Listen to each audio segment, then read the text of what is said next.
Breaking news: the economic and diplomatic support China offers Russia is highlighted by Putin's visit to Beijing.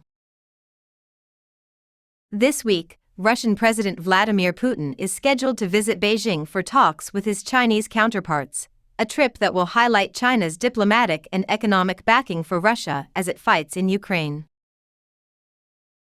The war between Israel and Hamas has complicated an informal alliance between the two countries against the United States and other democratic nations. China has tried to strike a balance between its economic ties to Israel and those with Iran and Syria, both of which have strong support from Russia. Putin's trip is a boost for Chinese President Xi Jinping's signature Belt and Road Initiative to improve transportation and broaden China's sphere of influence. Russian President Vladimir Putin will be among the most prominent attendees at an event commemorating the 10th anniversary of Chinese President Xi Jinping's announcement of the One Belt, One Road Initiative, which has saddled developing nations like Zambia and Sri Lanka with massive debt after they contracted with Chinese firms to construct roads, airports, and other public works they could not otherwise afford. There has been no official confirmation of Putin's visit, but Chinese officials have hinted that he will arrive on Monday night. Putin told reporters on Friday that he would be traveling to China to discuss Belt and Road projects, which he said Moscow hopes to connect with the work of an economic alliance of former Soviet Union countries, most of which are in Central Asia, to achieve common development goals. Russia's backyard, in which it has worked to maintain political and military clout, is a region he dismissed as having minimal economic influence, and he did so while also downplaying China's economic influence. Putin remarked that there were no inconsistencies between the two ideas. Putin mentioned that he and Xi will talk about expanding financial and economic ties between Russia and China. Putin has identified financial ties and the promotion of domestic currency use as a key priority.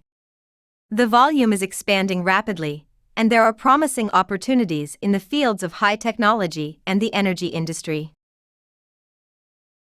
According to Alexander Gabuev, director of the Carnegie Russia Eurasia Center, Russia is a safe neighbor that is friendly, that is a source of cheap raw materials, that is a support for Chinese initiatives on the global stage, and that is also a source of military technologies, some of which China doesn't have. According to Gabuev, who spoke with the Associated Press, China is Russia's lifeline, economic lifeline in its brutal repression against Ukraine. As one expert put it, it's the major market for Russian commodities. It's a country that provides its currency and payment system to settle Russia's trade with the outside world, with China itself, but also with many other countries, and it's also the major source of sophisticated technological imports, including dual-use goods that go into the Russian military machine. Even though Moscow and Beijing aren't likely to form an official military alliance, Gabuev predicts that defense cooperation will increase between the two capitals. "I don't think there will be a military alliance between Russia and China," Gabuev said. Despite the benefits of collaboration, neither country needs a security guarantee from the other because both can ensure their own safety. They also advocate for strategic independence. There will be no military alliance, but there will be closer military cooperation, increased interoperability, joint force projection into the Arctic, and joint effort to develop a missile defense that will make nuclear planning more difficult for the United States and its allies in Asia and Europe. During the Cold War, China and the Soviet Union competed for the support of left-leaning countries. Since then, however, they have become close allies. Beijing's attempts to pose itself as a neutral peace broker in Russia's war on Ukraine have been widely dismissed by the international community.